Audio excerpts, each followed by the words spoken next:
չկային բարձրահարկ շենքեր, երկինքը շատ էր մեծ, և աստղերը պայծառ աստղերը ներկայացում էին սարքում ամեն գիշեր, երբ մեծացա շենքերը բարձրացան, երկինքը մոտեցավ տխուր շենքերին, երկինքը խլեցին բարձրահարկ շենքերը,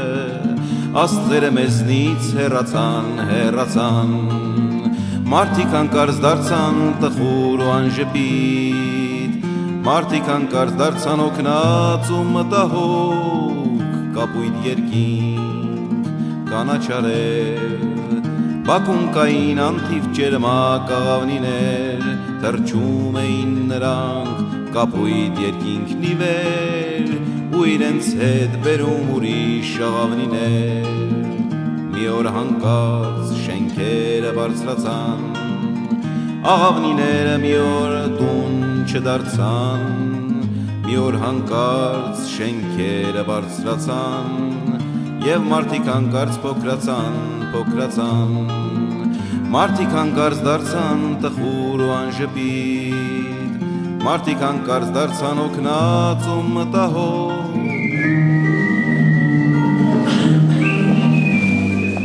Խղճիթ է ծրույց արա, ամեն օր քնելուց առաջ, երկնքի հոնքին նայ, աղունդ փռելուց առաջ, մի բակ է ծարծ գա, կացինը ծրելուց առաջ, քուչակի սիրտն ունեցիր, հայրեններ գրելուց առաջ։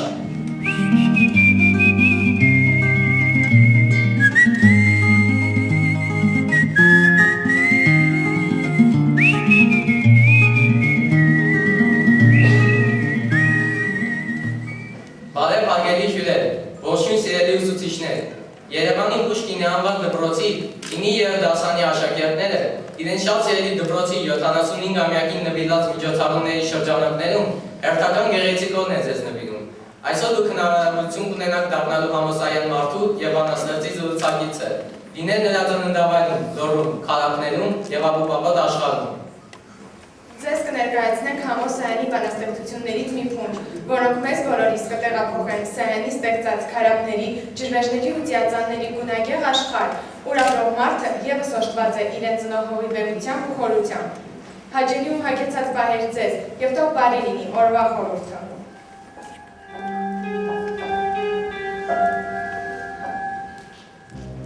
Հաճախ են ասում, թե մենք բոլորս ինչպես հայտնի չենք տեսնում ու չենք գնահատում մեր ժամանակակիցներին, հատկապես մեր շատ մոտ կանգնած մեծությունների իսկական հասակն ու արժեքը։ Դրա մեջ անշուշտ ճշմարտության մի մեծ բաժին կա, մոտիկության մանրամասները խանգարում են տեսնել ընդհանուրն ու մեծը, խանգարում հատկապես այն դեպքում, երբ այդ մարդը շատ է հասարակ ու մանավանդ զերծ չէ թուլություններից։ Մեկ թվում է, թե երկնքից նոր էր կաթեց, իմ ծննդյան մանուկորվա լույսը բարի։ Մեկ թվում է, թե այս հրաշքողի վրա ապրել եմ ես 1000 անգամ 1000 տարի։ Մեկ թվում է, նախնյաց նախապապի ձեռք մանգալով հարանձավին քունքինաճած խոտն եմ հնձել և առաջին արտը գալու։ Մեկ թվում է, 1000 անգամ 1000 տարի հետո եմ դեռ աշխարհ գալու։ Կյանք, բարի լույս և թույլ տուր քո բարի լույսով 20,000 անգամ թարմանալու և ասելու քո ականջին, որ քեզ վրա և մանավանդ դեռ ինձ վրա պատիվ ունեն զարմանալու։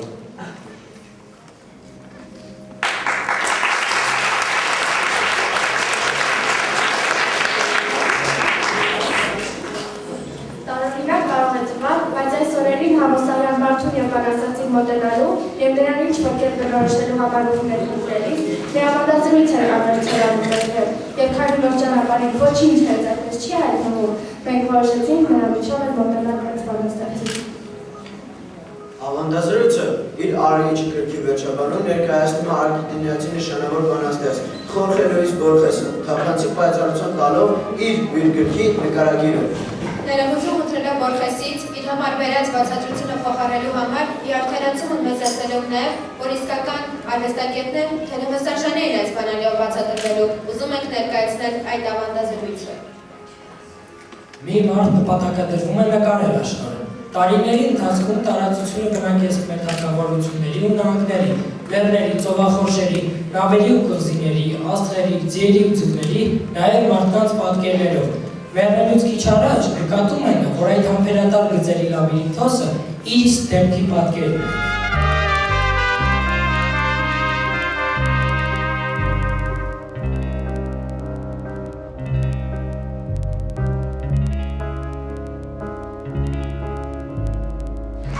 Քանի որ բանաստեղծությունը այլ բան չէ, քանակ բանաստեղծ անձնավորության ճշգրիտ ինքնաարտահայտությունը, ուստի նախ ներկայացնենք Համոսայան մարդուն եւ այնտեղից էլ գնանք դեպի նրա բանաստեղծական աշխարհը։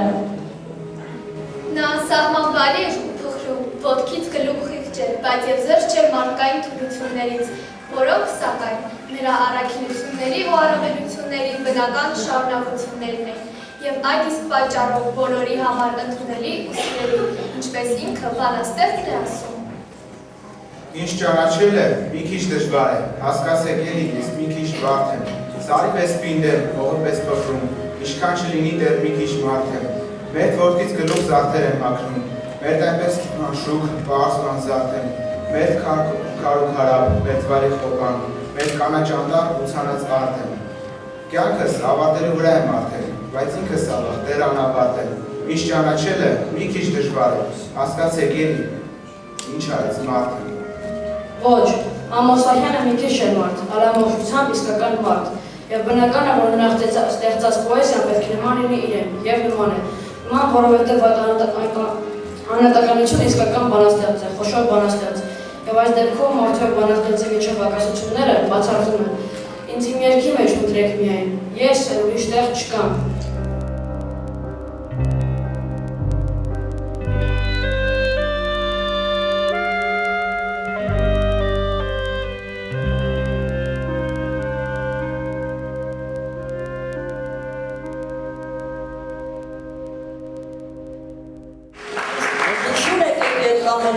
Կյանքս էլ ուզեի կտամ, բայց երգիս մեջ փնտրեք մենակ, ես ուրիշ տեղ չկամ։ Երգիս տունը տատիստան պես հայկական ու հին ու կապված է սիրտս շամպես նրա ամեն քարին։ Տագնապով է ձեզ սպասում, սիրտս ուշքը դրան, նա ձեզ երբեք սուտ չի ասում, հավատացեք նրան։ Ինձ ուր եկեք երբ կամենակ, կյանքս էլ ուզեի կտամ, բայց երգիս մեջ փնտրեք մենակ, ես ուրիշ տեղ չկամ։ Աչքս անտառից չկշտացավ, ականջս բառից չկշտացավ, ախ, հոգնած ոտքս դար ու քարոտ, այս ճանապարհից չկշտացավ, խելքս քո խրատից չկշտացավ, տված ու խլածից չկշտացավ, ախ, կրակված սիրտս անսիրտ աշխարհ, անսիրտ քո կրակից չկշտացավ, պահիր պատիվը մարդկանց, պահիր քո տունը պատվով, եւ ընդունիր վաստակած քո այս աշունը պատվով, պահիր կոչումը փնտրած եւ նախընտրած քո ուղին եւ քո անխառն ինքնության իշխանությունը պատվով։ Ամբողջ կյանքում ես ինձ եմ արտահայտել, իմ պարունակությունը արտաքին աշխարհի ստացած տպավորությունն է, անհատականության կնիքը վրան, աշխարհակալման իմ ձևը դա է եղել եւ ես էլ արտահայտել եմ, նոր խոսք չեմ ասում, ասված բան է, կարծում ես նոր խոսք ասելը հեշտ է, նոր խոսք չես ասում, բառերն ասված են, խոսքերն ասված են, մենակ քո շնչառությունն է նոր։ Թող աչքերիս լույսն են մարի, միայն միտքս փոխվի բարի, համերգի մեջ այս աշխարհի չհամրանամ, չհամրանամ, փոշի բդառնամ բարձունքներում, արվեմ ես իմ արցունքներում, միայն կյանքի մանրուքներում չմանրանամ, չմանրանամ, թող ծանրանամ հոգիս բեռով եւ ներշնչված մնամ նորով, կյանքի վրա ոչ մի օրով չծանրանամ, չծանրանամ, ապրեմ այսպես 1000 տարի, բախվեմ 1000 ժայռ ու քարի, շնչեմ 1000 հող ու քամի, եւ ամրանամ։ Սահյանի բնապաշտական պոեզիայում առանձնանում է պահու բանաստեղծությունը, որը գողտրիկ մի վերուժ է, սակայն ինչն է մղել Սահյանին այդ վերուժին տալ բանաստեղծական ձևավորում, հպարտությունը, պարզ մարդկային հպարտությունը։ Պապը իր ապրած կյանքով հնարավորություն է տվել Թորանը հպարտանալ լինելու։ Թալան չի արել, իր նմաններին չի խաբել, թուրքին չի տվել, սուտ մատնություն չի արել։ Եվ ահա մի օր ծնկները ծալվել են։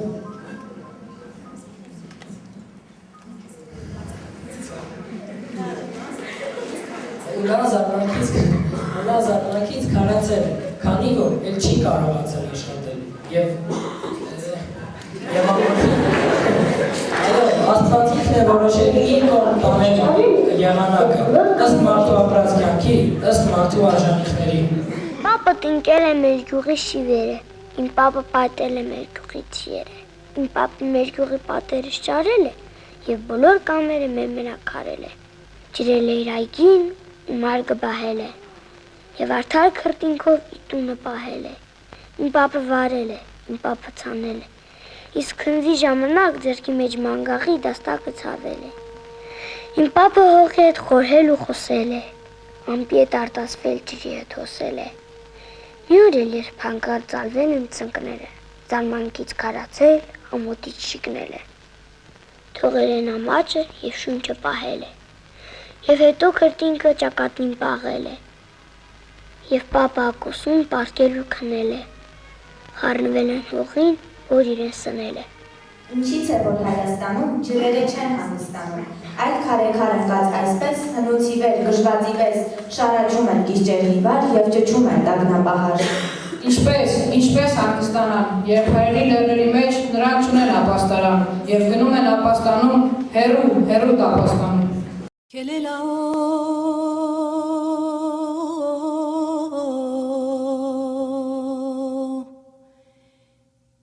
Երթանք մրերգիր,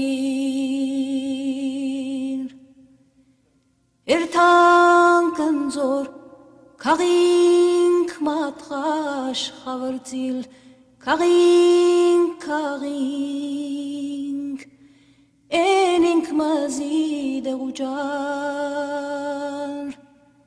կելելաո, կելերթանք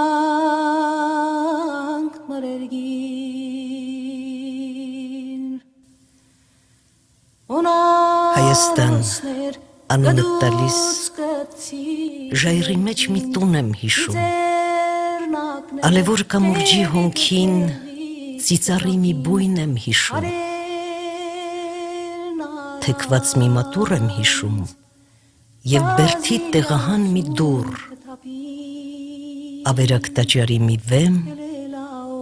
և բեկված մի սյուն եմ հիշում։ Հիշում եմ լքված մի թոնիր, բերանի մամրոտած մի խուր, մամրոտած որ մի խորոչում, մազրենու վարսաթափ մի թուղ, աշխարհի քարերին մաշված, աշխարհից խռոված մի ցուկ, և հեռվում ինչ որ ուշացած ձիերի դոփյուն եմ հիշում։ Արևոտ մի սար եմ հիշում, ճակատին ձյունի պատառիկ, սար մի բարբարակ մի առում, շուրթերին հայրեն ու տաղիկ։ Ձորենի կանաչ արտի մեջ արբույտի կապույտ մի ծաղիկ և արտի եզրի մենավոր մի բանդուկ շշում եմ հիշում։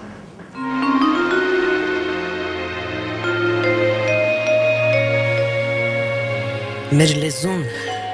մեր խիղճն է դա, սուրբ հացը մեր սեղանի, մեր հոգու կանչն է արդար ու համը մեր բերանի։ Մեր լեզուն ծուխն է մեր տան, մեր կշիռն աշխարհի մեջ, նա աղն է մեր ինքնության, էության խորհուրդը մեր լեզուն արյունն է մեր, արյունից ավելի թանկ, մեր բուրմունքն ու գույնն է մեր լեզուն մենք ենք ու կանք, նա պիտի մեր առաջին ու վերջին սերը լինի, ինչ ունենք այս աշխարհում, որ այսքան մերը լինի։ Հավատում եմ քեզ, հայոց հանճար, քեզ համար դեռ տոներ կգան, նարեկացիներ կգան աշխարհ, սայաթնովաներ կգան, նրանց թռիչքը մենք չունեցանք, երևի հնար էլ չկար, բայց մի համարիր մեղք ու հանցանք, մի կոչիր թույլ ու տկար։ Մենք հազար մազեկամուրջ անցանք, տագնապով անցանք ու ահով, և մենք ինքներս կամուրջ դարձանք, որ անցնես մեր վրայով։ Հավատում եմ քեզ, հայոց հանճար, քեզ համար դեռ տոներ կգան, դեռ վարուժաններ կգան աշխարհ, սիամանթոներ կգան։ Համոս Սարյանը հոգու բանաստեղծ է, նրա տող անցնում է սրտի միջով, կարդում և զգում ես, որ նրա վրացը քեզ էլ արպեսնում, նրա տեսածը ընդարձակում է քո տեսադաշտը, նրա կյանքը հարստացնում է քո հոգևոր աշխարհը, ամեն ինչ դառնում է մտերիմ արևելք։ Անժամկետ ափսոր է ծերությունը խոսքը, գրի մեջ իրեն չկպավ, ապրեց խորին ծերություն, բայց չծերացավ, որովհետև աչքը դեռ նորն էր տեսնում, և այդ նորը տեսնում էր հազար անգամ տեսակի մեջ։ Ուստի այդ խոսքը քիչ վերափոխելով պետք է ասենք, որ նրան անժամկետ հավերժություն։ Յուրաքանչյուր մարդ բարդ է, առածվածային ու հակասական, իսկ Համոս Սարյանի նման մարդու բանաստեղծը առավել ևս։ Նա շատ բարձ հասարակ կանչելու ամբողջական մարդ էր, միաժամանակ վստահության ապարտ, հոգեկան աննաջելի խորություններ ու քարանձավներ ունեցող ինքն իր մեջ բարակրող անձնավորություն։ Նա իմաստուն էր, այո, կյանքի ծնության, մարդկային էության ու արվեստի խորհուրդները գնելիս բնականորեն իմաստուն ու արտակարգ խորաթափած մարդ էր, բայց կենսական ամենամանր խնդիրները լուծելիս դարմանալիորեն անզոր մոտ պաշտպան։ Շնորհակալ եմ քեզանից, իմ սիրտ, որ դիմացել ես այսքան ցավերի, վիհեր ես անցել անանցաներին և կանաչել ես ժառերի մեջ բիրտ։ Շնորհակալ եմ քեզանից, իմ սիրտ, որ դեռ կարող ես արտասվել սրտանց, կարող ես սրտի խոսք ասել մարդկանց և տանել հոժար, դրանց հույսերի ծանությունն ու սիրտ։ Շնորհակալ եմ քեզանից, իմ սիրտ, որ դու ծաղիկն ես սիրում հայրենին և ծաղիկները բոլոր վայրերի, որ դու սիրում ես այսքան վայրենի ու երգերի մեջ խոնար ես ու կիրք։ Շնորհակալ եմ քեզանից, իմ սիրտ, որ կարողացար դու այսքան տարի բարուն հավատալ ու մնալ բարի, չարի դեմ լինել անողոք ու բիրտ։ Շնորհակալ եմ քեզանից, իմ սիրտ։ Սայանը խառնվածքով հակված լինելով դեպի մեծարեցած լինգը հնարական նոր բանաստեղծություններով է արձագանքել ժամանակի իրադարձություններին։ Մեծ հելլենական ընթացքում ռազմաճակատից ուղարկած բանաստեղծությունները կռվի մասին չէին, այլ հորդանի եզերքին թողածի հարազատների ու հայրենի եզերքի կարոտով էին համակված։ Պատկերելով հայրենի երկիրն ու մարդկանց, բանաստեղծն արտահայտում էր ազատության համար կռվելու անհրաժեշտությունը։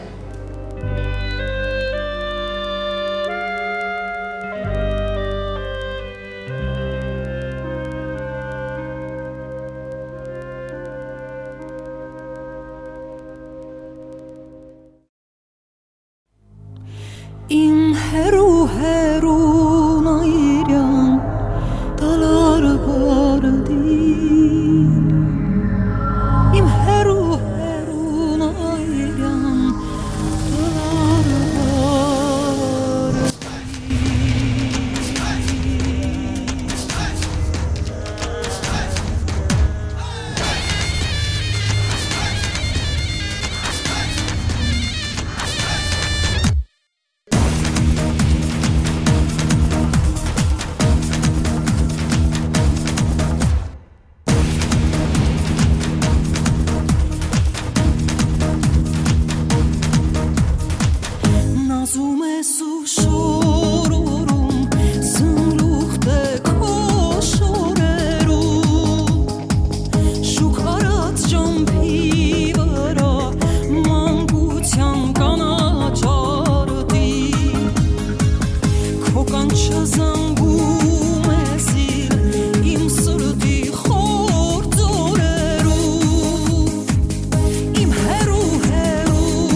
Համոսայանի բանաստեղծական տարածությունը բնություն է, բնության հետ նորամիջոցով տարածությունների բացատրում իր աշխարհաբերաբերմունքի գույն ու կերպ, չափն ու սահմանը։ Համոսայանը բնական բանաստեղծ է, ամեն ինչով, բնական բառ ու բան, բնական գույն ու հնչյուն, բնական կեցություն ու բնական դրամատուրգություն։ Բնությունը Սահյանի բանաստեղծության հողն է, զինանոցը։ Նրա բնապատկերները հուզական վիթխարի լիցքն են։ Չես հասկանում, բանաստեղծություն ես կարծում, թե դիտում ես Սարյանի բնանկարներից մեկը։ Սահյանի երկերը ասես մի չքնաղ կտավներից են, որոնցում բաց տեսնում ես նրա առաջվար պապի նման ող ժայռը, քունը չտանող անտառը, ժայռից կախված մասրին։ Սարն առետ վրա ծիրանի մի քով, նջում է կարծես ծաղկի ամբով։ Անտառն արևի բեկ-բեկում մի շող, ծոցի մեջ պահել, բաց չի շողում։ Ժայռից վերը կեթապին չոքել, միզը երկարել ու ջուր է խաղում։ Հողն ամբիթեպից մի փետուր ոգել, ինքն էլ չգիտել, թե ուր է տանում։ Քարակի վրա շողն է անվերջ, ոսկե փոցի պես թևից ծաղի։ Կանգ առ հողագնուտ քո բդրդի մեջ, թող մալակուտը մի քիչ երկարի։ Եվ այսպես, իր գրական երկար ճանապարհին Համոսայանը ստեղծել է մի պոեզիա, որ բաց է, անզատ, մաչելու ամբողջական, բայց եւ բարդ ու խորհրդավոր, հաճախ դժվար մեկնաբանելի։ Մի պոեզիա, որ փիլիսոփային քննում է մարդկային էությունը, մարդկայնության, բնության, արվեստի ամենաբարձ ոլորտները, մինչդեռ թվում է թափանցիկության շարժիչ։ Մի պոեզիա, պոետական միաշնություն, որ արտաքուստ փող ու ավանդական է, բայց ըստ էության փոխում է ժամանակակից աշխարհն ու մարդկության հյուսող ամենասուրբ արմատները։ Սահյանը ժառանգորդն է պոեզիայի, որը մյուսներով շարունակարևախել է նվեկացում աշխարհի բոլոր մեղքերի լույսին առնող խիղճը։ Չէր կարող շտապնապել ու տագնապում է մարդկանցիաների կորստի համար, որ իր հետ բերում է սպառվող հոգեբանության արհավիրքը, որն էլ բերում է աշխարհի վրա կախված առավել դաժան փորձություններ։ Տագնապած ու խռոված է այս աշխարհը ու Ծանր նստել է քարափը ձորում, հյուրընկալ տերը մանկության ձորին, ճակատից քարե կրտինք է ձորում, ուսից կախվել են ամուր ու մորին, նստել է ձորում, երկինքը դեմքին, ծանր նստել է և ամեն մեկին իրեն արժանի պատիվն է տալիս, վայրի աղավուս հաճարը վայրին, մոլորված ամպին իր քիվն է տալիս, չի դավաճանում ոչ մի ժամանակ, հյուրընկալության հինավուրց ոչին, ինչ ունի բաժանում է նա և չի պահանջում ոչ ոքից ոչինչ։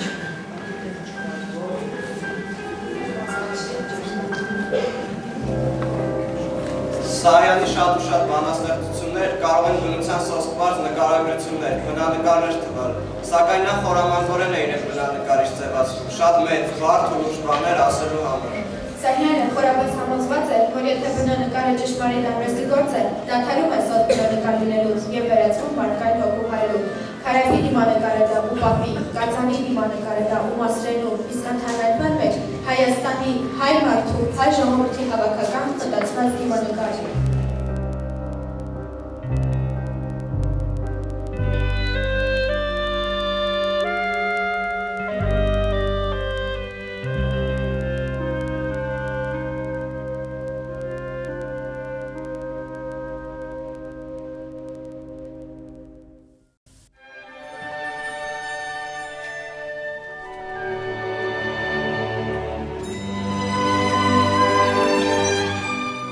Գարունդ հայերեն է գալիս, ձյուներդ հայերեն են լալիս, հայերեն են հորդում ջրերդ, հավքերդ երգում են հայերեն, խոփերդ հերկում են հայերեն, հայերեն են տոկում գրերդ, արևդ հայերեն է ծագում, ծառերդ հայերեն են ծաղկում, հայերեն են պայթում բառերդ, հունդերդ ծլում են հայերեն, ձեռքերդ կռում են հայերեն, հայերեն են լռում քարերդ, ձորերդ հայերեն են շնչում, զոհերդ հայերեն են ննջում, հայերեն են տանջում ցավերդ, որքան էլ ձեռքից գնացել, դու էլի հային ես մնացել, հայերեն են հառնում սարերդ, թող Աստված եղածը պահի, և հետո ինչ էլ պատահի, ձյուներդ հայերեն են լալու, գարունդ հայերեն է գալու, հայերեն են գալու դարերդ։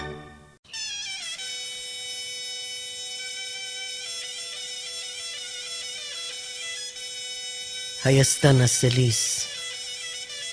այտերս այրվում են, Հայաստան ասելիս ծնկներս ծալվում են, չգիտեմ ինչու է այդպես, Հայաստան ասելիս շրթունքս ճաքում է, Հայաստան ասելիս հասակս ծաղկում է, չգիտեմ ինչու է այդպես, Հայաստան ասելիս աչքերս լցվում են, Հայաստան ասելիս թևերս բացվում են, չգիտեմ ինչու է այդպես, Հայաստան ասելիս աշխարհը իմ տունն է, Հայաստան ասելիս էլ մահը ում շունն է, կմնամ, կլինեմ այսպես։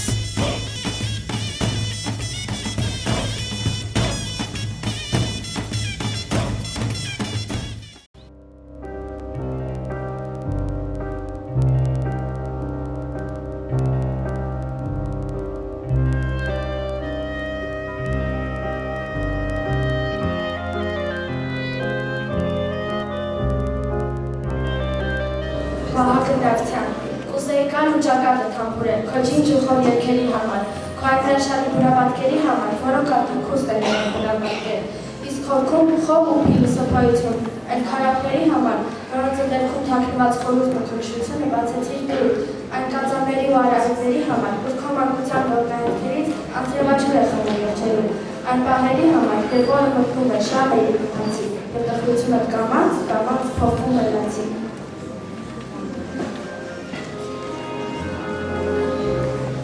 Օրը մտնեց, ժամն է արդեն իրիկնացի,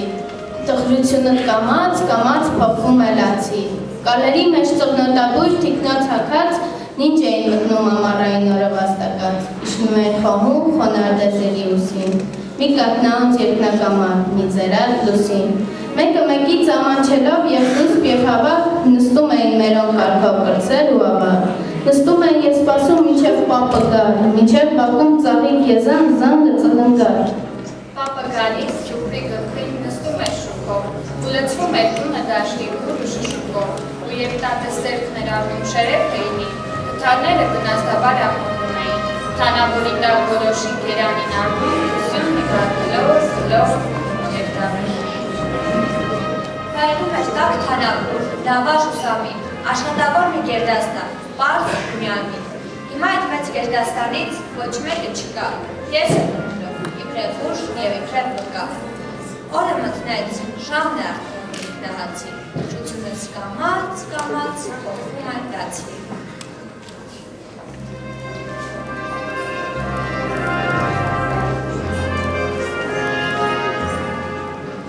Ինչ գրել է, բոլորն էլ իմ զավակներն են, որքան էլ կա գազ լինեն, խուլ կամ կաղ, հայերից, և գալու են իմ թաղմանը, սակայն ավելի արժեքավոր եմ համարում քարակների երկն ամոթության, որովհետև դրա մեջ ամփոփված գործերի մեծ մասը խոսքով աշտիական է, ձևով կատարյալ։ Այս իմ հրաշքաշխան է ուր, դուխի վայր են ծառերն աճում, և ջրվեժներն արեփոփում, դեպի երկինք է շառաչում, սարը սարից ամպ է խլում, ջուր է խմում ձորը ձորից, երկնքի մեջ արդ է ձնում, ու երկինք է բոսնում հողից։ Այս իմ հրաշքաշխան է ուր, շողքը տեր է, շվակը հյուր։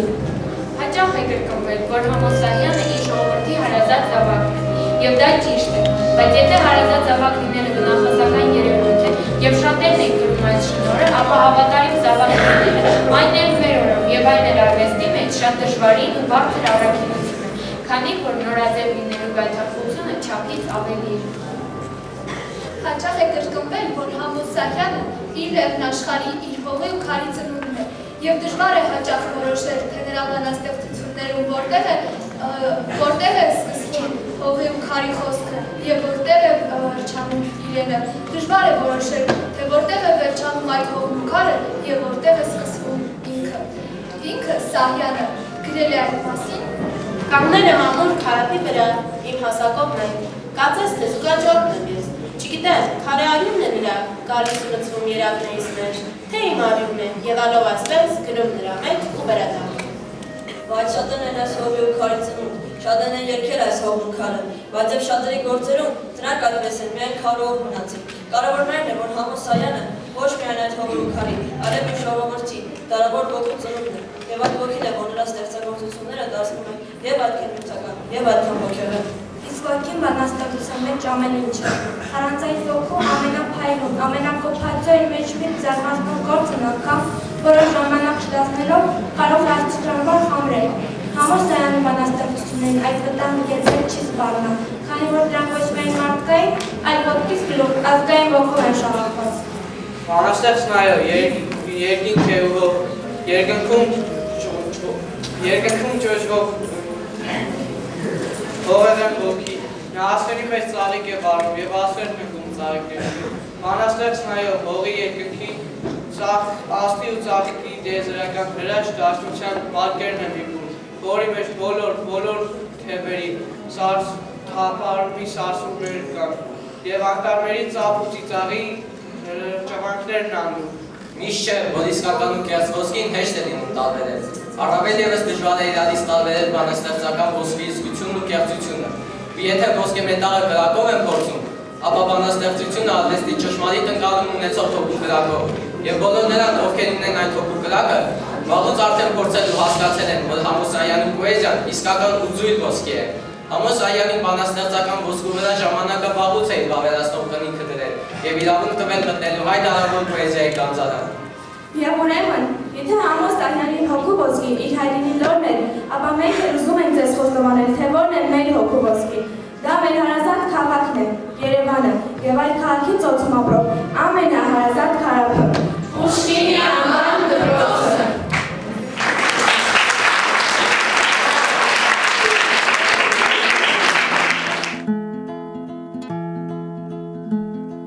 Երկնին կարոտ է իմ մեջ արտնացած, երկս թրջնակ է թևերը պարզած, որ պիտի թրջի հեռու, բայց պիտի վերադառնա միշտ քեզ մոտ, երբ քեզնից հեռու եմ լինում, քո խորհրդավոր կարոտն է տանջում, իմ փոքրիկ քաղաք, դու քեզ մոտ ես կանչում, երբ ես մենակ կամ տխուր եմ լինում, քեզ հետ վիճում եմ քեզնից խռովում, դու դառնում ես հոգատար, դու ասում ես մոռացիր ու ժպտար,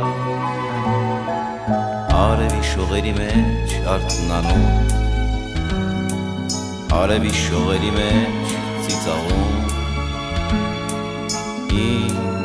փոքրիկ քաղաք, դու քո կյանքն ես ապրում, իմ բոլոր երգերը, իմ կարոտը և իմ սերը, քո քնքուշ գիշերներում են ծնվում, ու առավոտներիդ մեջ են հանդարտ թևածում, իմ քաղաք, իմ փոքրիկ քաղաք, ես քո երգն եմ երգում, երգն իմ կարոտ է իմ մեջ արտնացած, երկս թրջնակ է թևերը պարզած, որ պիտի թրջի հեռու, բայց պիտի վերադառնա միշտ քեզ մոտ։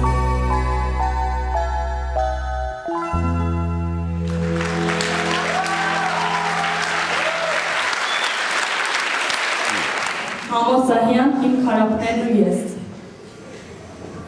Ձեր լռությունը զնգում, սրընկում է ծորով մեկ, ձեր լռության համերգում, ինձ բացակա չդնեք, համբերությամբ եմ ասում, ակնակներս կրկնեք, համբերության հանդեսում, ինձ բացակա չդնեք, ես եմ քարել պատարակ, ձեզնից սերված ընդունեք, դուք ձեր կամքին հակառակ, ինձ բացակա չդնեք, ձեր պատության պաշարով, դուք աշխարհներ կսնեք, իմ մեղմունության պատճառով ինձ բացակա չդնեք, ոչ խոստումներ, ոչ երթում, չսպասեք ու չքննեք, անվերջ անշարժ ձեր երթում, ինձ բացակա չդնեք։ Ժամանակի խաղաղ տարերքի մեջ թող արմահանա սահյանական բարությունն ու բնությունը, քանի որ ժամանակն իր թևերի վրա պահում է միմիայն այդպիսի ներդաշնակ գեղեցկություն։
վերջին անգամ անդրադառնալով Սարյանին, կրկին ասում ենք, կանգ առ, հողագունդ կոպտույտի մեջ, թող Պուշկինի անվան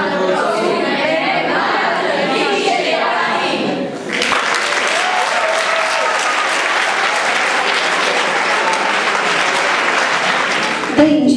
մի ինքնատիպ ու գեղեցիկ նվեր ևս, սահյանական բարությամբ թաթախված և ինչպես ինքն էր ասում, երբեք այս կյանքում չապրեց գցել բռնելով, դարձավ թափառող մի նշխարատուն և իր նշխարները բարաժանեց նրանց, ովքեր գիտեն գինը նշխարի, իսկ իրեն ոչինչ չմնաց, մնաց միայն բաշխելուկ բերկրանքն աշխարի։ Դե ինչ, Տեցը իմի երորդը, դասեք Նարակ Հազարյան, Սուրան Հոբորեն Ռադիմեն, Արմենե Արաբորենային,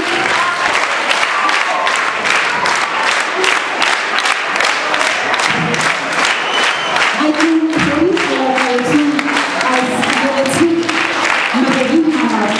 և ասում մնացել հավերժ ժամանակի մեջ ձեր դպրոցով, ձեր ամեն ինչով, այն ամեն ինչ մի բառով է կոչվում Երևանի Պուշկինի անվան